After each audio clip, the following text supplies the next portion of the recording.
I think that the president has violated the Constitution, even within the purview of Section 305. And he has violated the Constitution because he was not properly advised to respect that section of the Constitution. In what regard did he violate that section of the Constitution? In fact, he acted as the dictator by saying that the administrator that he has appointed can make regulations and laws will be made for the Rivers State House of Assembly henceforth by the Federal Executive Council. The Federal Executive Council does not have such powers. Section 11 of the same Constitution says that, look, when there is a state of emergency, it's only the National Assembly that can make laws for a state House of Assembly. Now, President Tinubu has appropriated unto himself the powers to make laws for the River State House of Assembly. That's an impeachable offense. Oh, he don't finally set for River State. Last, the long-awaited days has finally arrived, or should I say, the long-suspected action has finally landed, and Fubara has received the Monday hammer. It is no longer news that Mr. President has declared a 6-month state of emergency in River State, which also carries the suspension of the democratically elected governor of the state, who is similar to Fubara, his deputy, the state assembly. But do you know the shocking things? This issue, or should I say the brouhaha that is happening in River State, is between 3 persons, or should I say 3 entities. Now, 2 was suspended in this state of emergency, while 1 is still very much in his job, which has also triggered so many questions online. People are now looking at the president with a serious bombastic side eyes, and they were asking, is the president actually fair and neutral in this case by suspending the governor while the other person is still very much in his job? Others were saying that the president does not have the power to suspend the governor. But before we delve into the matter, listen to the suspension first. Fellow Nigerians, I feel greatly disturbed at the tone we have come to regarding the political crisis in Rivers State. Like many of you, I have watched with concern the development, with hope that the parties involved will allow good sense to prevail at the soonest. But all that hope borne out without any solution to the crisis. With the crisis persisting, there's no way democratic governance, which we all fought and worked for over the years, can thrive in a way that will redound to the benefit of the good people of the state. The state has been at a standstill since the crisis started, with the good people of the state not being able to have access to the dividend of democracy. Also, it is public knowledge that the governor of Rivers State, for unjustifiable reasons, demolished the House of Assembly of the state as far back as 13th December 2023, and as up till now, 14 months after, now rebuilt the same. I have made personal interventions between the contending parties for a peaceful resolution of this crisis, but my efforts have been largely ignored by the parties to the crisis. On February 28, 2025, the Supreme Court, in a judgment in respect to all about 8 consolidated appeals concerning the political crisis in Rivers State, based on several grave unconstitutional acts and the disregard of the rule of law that has been committed by the governor of Rivers State, as shown by the evidence before it, pronounced in very clear terms. And I quote, "A government cannot be said to exist without one of the 3 arms that make up of the government of a state under the 1999 Constitution as amended. In this case, the head of the executive arm of the government has chosen to collapse the legislature to enable him to govern without the legislature as a despot. As it is, there is no government in Rivers State," and I quote. The above pronouncement came after a catalog of judicial findings of constitutional breaches against Governor Siminalayi Fubara. going forward in their judgment, and having found and held that 27 members of the House who had allegedly deflected, and I quote, are still valid members of Rivers State House of Assembly and cannot be prevented from participating in proceedings of that House by the eighth respondent, that is the governor, in cohort with 4 members, and unquote. The latest security report made available to me show that between yesterday and today, there have been disturbing incidents of vandalization of pipelines by some militants without governor taking any action to curtail them. It has become inevitably compelling for me to invoke the provision of the Section 305 of the Constitution of the Federal Republic of Nigeria, 1999, as amended, to declare a state of emergency in Rivers State with effect from today, 18th March, year 2025, and I so do. By this declaration, the governor of Rivers State, Mr. Similaye Fubara, his deputy, Mrs. Ngozi Odu, and all elected members of the House of Assembly state are hereby suspended for an initial period of 6 months. In the meantime, I hereby nominate Vice Admiral Eboket Ibas, retired, as administrator to take charge of the affairs of the state in the interest of the good people of Rivers State. Confirm now, he never finish you, because so many people are now coming out to say Nehigaba, say lie, that the president should not have taken this measure on this case. Others has accused him that it seems he's taking side with one particular person. But on your own, do you think that this is a fair judgment in this particular matter? Or is it that this state of emergency is going to be the end to this particular case? What about the governor and the deputy and those people that were suspended because of this state of emergency? Do you think they will ever come back as this case is now? In fact, let me allow you to listen to another interview at Channels Television so that you see what is going on. But as you are listening to it, make sure you are clicking on that share button and also subscribe in case if you have never done so for more update, because this one go long. Aliboros, thank you so much for joining us. Give us an understanding. The provision of Section 305, I did say historically speaking, it's been a while now since the government of Goodluck Jonathan. That was the last time that we saw a declaration of state of emergency in any part of the country. 3 states, we saw the declaration of state of emergency due to security situation. But the president has also alluded that the political tension is leading to security situation in Rivers State, leading him to declare a state of emergency. Legally speaking, was the president right? Yeah, first and foremost, thank you for the opportunity. And then let's quickly cast our mind back. When the president was in opposition, I agree that once there are challenges, the president has the power by virtue of Section 305. And if you also look at Section 11 of the Constitution, the National Assembly can make, laws for public order and public security for any state. But when the president was in opposition, when the state of emergency was declared, and you talked about was declared, let us cast our mind back to the position of the APC there, the ACN. Their position was that when a state of emergency is declared, that the president has no power to remove a sitting governor from office. That there is nothing in the Constitution that requires the sitting governor to vacate his office. Yes, a state of emergency can be declared for the federal government to take charge of security situations, and then movement in certain cases are restricted. But there is nothing in the Constitution that says that a sitting governor or the sitting House of Assembly can sack. If you look at Section 11, let's start from Section 11. It says the National Assembly may make law for the Federation or any part thereof with respect to the maintenance and securing of public safety. But specifically, subsection 4 of Section 11 says anytime when the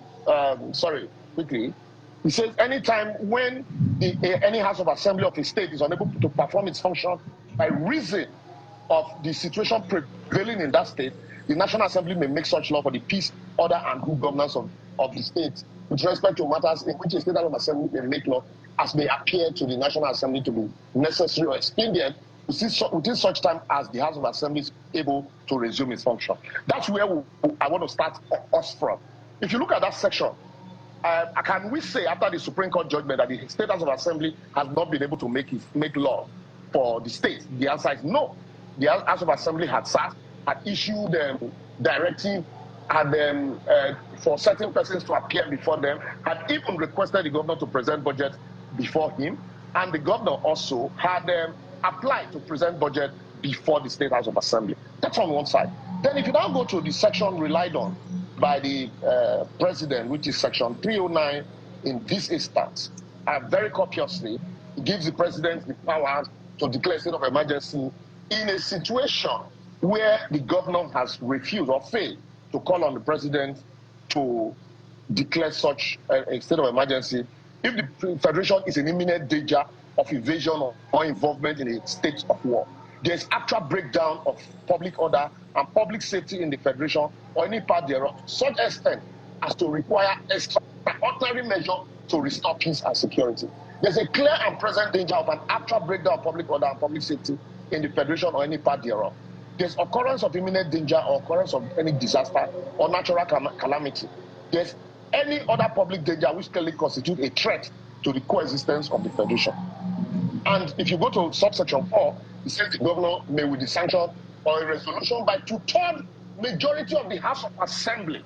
So that means the House of Assembly, as at that time, must still be sitting, or can probably be sitting. But in any case, if you look at subsection 5, the president may issue a proclamation of a state of emergency in any case to which the provision of subsection 4 of this section apply, unless the governor of the state fails to, within reasonable time, to make a request to the president to issue a state of proclamation. So in that case, even when the governor is making a request, the governor will not be making a request so that the president will declare a state of emergency and sack the governor and then sack the State House of Assembly.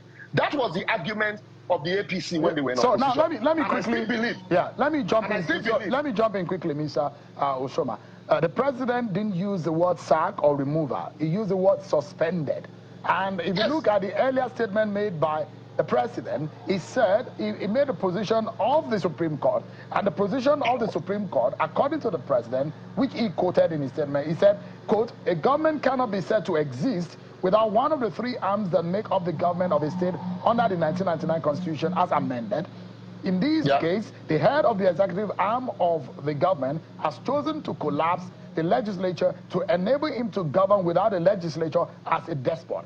As it is, there is no government in Rivers State." And the president also alluded to the position of the court, which also posits that there might be, because of the proposed or the alleged defection of the 27 lawmakers, that the validity of their position as lawmakers is invalid, or their position as lawmakers is invalidated by the alleged defection. So the president is saying that there are legal encumbrances in the positions of the executive and the legislature. No. So the president is not the court. All of those encumbrances that the president raised, valid as they are, have been taken care of by the Supreme Court judgment. The Supreme Court judgment had nullified all of those actions taken by the governor of Rivers State, similarly Fubara. And so, to that extent, since the Supreme Court had taken those steps and invalidated those actions, if Fubara had said that he does not recognize the Supreme Court judgment, then that's when you will now say, despite the Supreme Court judgment, the governor was still going ahead to create that scenario described by the court. The governor has accepted that. And so, all of that had been cured by the Supreme Court judgment, and the State House of Assembly had subsequently sat to issue notices to parties and issue notices to the governor. Let's say, Mr. Oshoma, let's say on the provisions upon which the president acted tonight. He acted on the provision of section 305, subsection 5, which empowers him. Now, the question is that you are saying that the president does not have the power to suspend the governor and the deputy governor. Is that right? So there's nothing in this section that says that once a state of emergency is declared, and that was the president's position when he was in opposition. Procedurally, Mr. Oshoma, just a moment, procedurally, if there is a declaration by the president and a state of emergency in the state, what would follow procedurally? First and foremost, when there is a declaration of a state of emergency in a state, that means there is crisis in that state. What should follow? Because we operate a federation, the state laws usually govern that state. It is the State House of Assembly that makes laws. And so, for any federal agency to make incursion into such a state, there must be a state of emergency for the federal government to make incursion into that state. And then, but in this case, and not to suspend elected government official. That's what I'm saying. That So state of emergency is okay to be declared for the federal government to collaborate with the state institution. And in some cases, when state of emergency is declared, some rights are limited. For example, the freedom of movement can no longer be absolute because there is imminent danger or threat to danger. But there is, if the Constitution wanted the governor and the State House of Assembly to be suspended, certainly the Constitution would have spelled it. The Constitution did not provide. Section 305, subsection 5, did not say an administrator shall be appointed for such a state. That is my position. Let's look at it. Let's look at it, Mr. Shoma. It is not explicit in the section 305 of the what happens when the president declares a state of emergency. In some other situation that we have seen historically in Nigeria and legally speaking, under the provisions of the Constitution, is such a case where state government approach the federal government to say, come and declare a state of emergency. In that case, it is natural what could happen. Look at the literal and the English meaning of state of emergency. And I'm going to read it. It means that where there is a danger or disaster in which government suspends normal constitutional procedures in order to regain control. So there is the question, in a case where there is a political crisis involving the governor, leading to crisis that is tending to security threat in the state, what would you do? Would you leave one party and ignore the other party? Because in this case, you are alluding to the fact that the president should have left the status quo, leave the governor, leave the deputy governor. What will happen with the weakest side of the divide? What is required is to leave the democratically elected government and deal with the security challenges in the state. It is not the security challenges. You can say they are fallout of the crisis between the executive and the legislature in the state. But there are security threats, imminent security threats, and there might be impediments. There might be state laws that are impeding the application of federal authority in that state. When a state of emergency is declared, it is those application of state laws that are usually suspended and not the democratically elected government officials like the State House of Assembly and the state governor. And that is why I have said that if you look at section 4, subsection 4 of section 305, in some cases, it is the governor that can even invite. It is the governor that can even invite the president to declare a state of emergency, where the powers, where the challenges, the danger is beyond the powers of the state. Does a governor invite the president to come and sack him from office? The answer is no. Secondly, if you look at subsection 5, where the president declare and the governor has failed to reach out to the president to declare, it is not stated there that a sole administrator shall be appointed in a democratic setting. That's basically what I'm saying. You deal with the security challenges, the security issues, confronting that area, and then restore normalcy to the area instead of sacking an entire democratic. So let's look at it, Mr. Shoma. Legally speaking, what does this mean in terms of the running of affairs? And mind you, section 305 subsection 6C says that the president said it's for initial 6 months. But the subsection 6C provides that the presidency has a power to extend by another 6 months if the situation remains. But before then, the state of emergency is not absolute. If you look at subsection 6, paragraph B, if it affects the federation or any part thereof, and within 2 days, when the National Assembly is in session, or within 10 days when the National Assembly is not in session, after a publication, there is no resolution supported by 2/3 of the members of the National Assembly, National Assembly approving the proclamation. So if within 10 days, when the National Assembly is not in session, or within 2 days, when they are in session, the National Assembly fails to, support this resolution by 2/3 majority, automatically the state of emergency is vacated. It is when the National Assembly adopts and supports it, that's when it can last for 6 months and then subject to another extension. So but now, what I am saying, you remember the debate when Goodluck Jonathan declared state of emergency in 3 states. Let's go back to that debate. What was the debate? Because then PDP was in government, APC was in opposition. What was the position of APC? That governors should, and the House of Assembly cannot be sacked. That is not stated in the Constitution. So why are they doing it differently this time? Now, in part, you think that there is a breach. Your Yes. position is that there is a breach by what the president said. This has been gazetted, mind you, so it's become law and is imposed on that state. It comes into effect. Now, it then means that Vice Admiral Ibas is going to take charge of the state, is going to be, in some way, going to be the legislature and the executive, because there is no legislative arm of government in the state. If there is any law to be made, it's taken to the federal, to the National Assembly. The FEC also can make some policy for the state. Those are the provisions as stated by the president, which I think also will be captured in the Gazette that the president has mentioned. But going forward from here, what do you think are the options available to Governor Siminalayi Fubara? Because he's now going to be on the receiving end, isn't it? Yeah, I have said consistently, on a sober moment now, I've said consistently that, yes, I agree that Fubara committed impeachable offenses, and it was left for the State House of Assembly to deal with. And the impeachment, going ahead to impeachment for me was a too sudden a blow. And I also had expected Siminalayi Fubara, with all due respect to him, to reach out to his estranged godfather, Wike. Only two of them could sit down and resolve all of these issues. But the drums of war that the supporters of both Fubara and Wike were beating, you know, the drums have not even started and the state of emergency is already declared. And democratically elected institutions are suspended.